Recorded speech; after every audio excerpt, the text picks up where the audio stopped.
안녕하세요. 반갑습니다.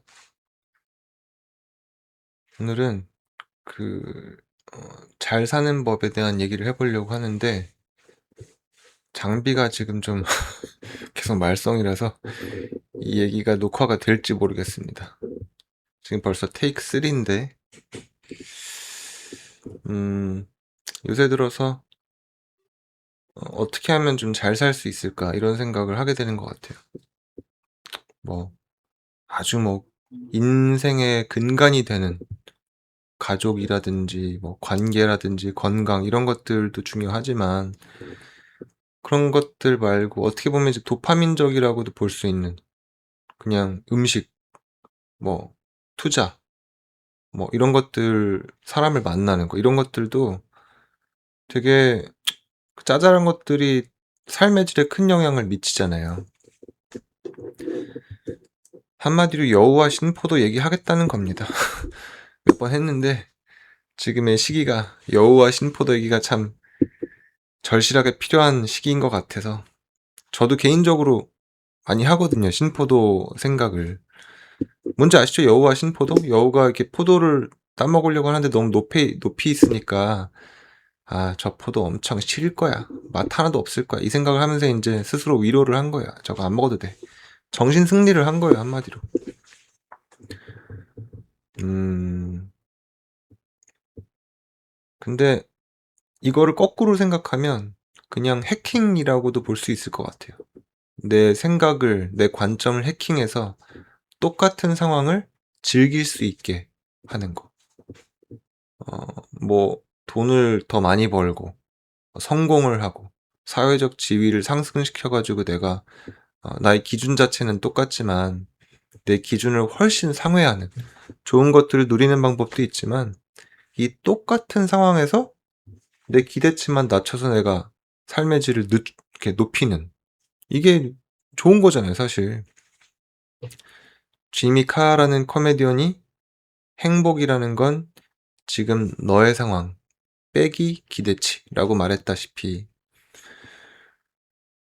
음, 예를 들어서 이런 거예요. 어떤 사람이 교촌에 허니순살을 먹는데 그 사람이 이제 군대 12주 훈련이 끝나자마자 먹는 거랑 그 사람이 뭐 일확천금을 해가지고 파인다이닝하고 뭐 5성급 호텔 조식을 실컷 먹다가 먹는 거랑은 그 맛이 완전히 다를 거 아니에요.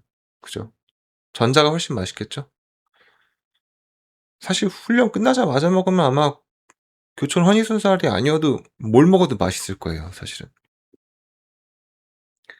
그리고 요새 이제 코스피가 막 롤러코스터를 탄 것처럼 막 왔다 갔다 하고 있는데 삼성전자랑 하이닉스는 뭐 레버리지까지 나왔더라고요. 근데 지금 또 얼마 전 급락해가지고 또 하여튼 난리인데 어 그런 이걸로 이제 엄청난 돈을 번 분들은 굉장히 어, 많은 돈을 벌었을 거예요. 근데 여기 안 들어간 분들은 상대적 박탈감이 또 심하고 근데 또 지금 들어가기엔 또 그렇고 이게 진퇴양난이죠, 사실은. 근데 저는 그 사람들이 별로 얘기를 안 하는 이 근로소득의 기쁨이 있다고 생각해요, 저는. 그러니까 뭐 이제는 투자를 안 하면 바보고, 뭐 근로소득에 기뻐할 줄 알면 뭐 그냥 멍청한 거고. 이거는 저는 동의하지 못하겠어요. 왜냐면 항상 왜 두 선이 평행한지 아닌지 애매할 때는 이게 만날지 안 만날지 그러니까 어느 게 더 큰지 보기 위해서는 끝까지 쫓아가 보면 명확해지잖아요. 그래서 이런 경우에 근로소득하고 투자소득을 극한적인 예를 두 개를 들어보면 어떤 사람이 뭐 삼전닉스를 투자를 잘해가지고 50억을 벌었어요. 순식간에. 그러면 뭐 노후도 준비되고 너무 좋겠죠. 이제 그 뒤에 그 50억을 어떻게 잘 관리하는지가 또 중요하겠죠. 그죠? 생각만 해도 좋긴 하네. 근데 어쨌든 이 사람한테 예를 들어서 100만 원이 생겼어요. 뭐 그 사람이 지금까지 했던 어떤 뭐 부수입을 위한 노력이 결실을 본 거예요. 투자 말고 어떤 부수입. 이게 뭐 유튜브일 수도 있고 스마트 스토어일 수도 있고 그래서 월 100만 원의 수익이 생긴 거예요. 그럼 이 사람한테 별로 그렇게 기쁘지 않아요. 왜냐면 이미 50억이 있어 가지고 지금 뭐 강남에 건물을 사네 마네 이러고 있는데 월 100만 원이 뭐 대수예요. 그죠? 앞으로 월세로 뭐 몇 천이 들어올 건데. 반면에 어떤 사람이 어 진짜 그냥 아무 생각 안 하고 근로소득만 한 달에 뭐 300만 원씩 월급을 받아 가지고 살고 있던 와중에 부수입으로 월 100만 원이 생긴 거예요, 새로. 그럼 이 사람한테는 엄청난 거예요. 그러니까 땅이 막 쩍쩍 갈라질 정도로 굉장히 말라 있던 데에는 물을 부은 게 티도 안 날 정도로 막 다 흡수가 되잖아요. 그 정도로 너무 기쁜 일이겠죠. 월 100만 원의 부수입이라는 건. 이 두 개를 비교했을 때 "너는 어떤 거 할 거냐?" 저한테 물어보면 당연히 50억이죠, 당연히. 빚 다 갚고 건물 사고 뭐 이렇게 하겠죠, 그러면. 근데 이제 그 얘기 둘 중에 어느 게 낫냐 이 얘기를 하려는 게 아니라 우리가 오해하기 쉬운 포인트가 인생의 모든 면에 있어서 50억 일확천금이 유리하다라고 오해하면 안 된다. 저는 그 말을 하고 싶은 거예요. 월 300의 근로소득만으로 살아가는 사람도 어 아까 이제 훈련 12주 끝나자마자 허니순살을 먹었을 때 그 맛, 그때 그 맛이 극대화되는 것처럼 작은 부수입의 기쁨이 극대화될 수 있다는 유리한 점이 분명히 있다는 거예요. 그 유명한 책들 중에 이 수도승들이 쓴 책들이 꽤 있어요. 어 매튜 리카르라는 분이 쓴 책도 있고 수도승 하다가 그만두고 할리우드에 이사 가서 어쩌고 뭐 그런 사람도 있거든요. 뭐 인도 사람인데 제이 뭔데 하여튼 그 How to Think Like a Monk라고 수도승처럼 생각하는 법 이런 책을 썼는데 어떤 내용들이 나오냐면 수도승들이 사는 곳에 대한 얘기가 나와요. 그러니까 그냥 땅 맨바닥에서 자는 거예요. 베개 같은 거 없이 이불 같은 거 없이 그냥 맨바닥에서 자고 아침에 일어나면 그 씻으러 가는 길이 진흙탕이에요. 그래서 진흙탕을 밟고 막 가서 씻고 다시 돌아오면 이미 길 자체가 진흙탕이니까 돌아오면 이미 다 발은 엉망이 또 돼 있고 이런 식으로 사는 이유가 이렇게 살면 그 사람들의 기준 자체가 억지로 낮춰진다는 거예요. 그래서 이렇게 생활을 하다가 이불만 있어도 그게 막 빈대가 막 드글드글한 그런 지저분한 그런 이불이어도 그 이불 자체에 감사하게 되는 그러니까 욕심이 없어지는 거죠. 행복의 정도라는 게 기대하는 것 분에 가진 것이라면 그런 데에서 생활을 하는 사람은 기대하는 것 분모가 극단적으로 작아지니까 가진 게 적어도 이제 절대적인 행복도가 엄청 커지는 거예요. 그래서 상대적인 박탈감을 느낄 때 단순한 정신승리라고 치부할 수도 있지만 저는 양보다 질이라고 표현할 수도 있다고 생각해요. 그러니까 어 50억 일확천금을 한 사람은 약간 돈의 퀄리티가 떨어질 수밖에 없는 거예요. 어떻게 보면 인플레이션처럼 개인적인 인플레이션을 겪는 거예요. 왜 코로나 예전에 앓으면 미각을 좀 잃잖아요. 근데 그러면 미각을 잃으면 진짜 맛있는 걸 먹어도 좀 덜 맛있단 말이에요. 그런 거랑 비슷한 거라고 저는 생각해요. 어 반면에 훈련소 12주에서 끝나고 나오면 코로나의 반대, 미각이 막 너무 날카로워져서 치킨만 보면 막 눈이 돌고 이러는 것처럼 내 돈에 대해서 내가 그렇게 할 수 있다면 15,000원만 새로 생겨도 내가 까먹고 있었던 무슨 뭐 카드 무슨 페이백 환급이 15,000원이 들어왔는데 너무 기쁜 이 상황. 이것도 우리가 구차하다고만 볼 수는 없다.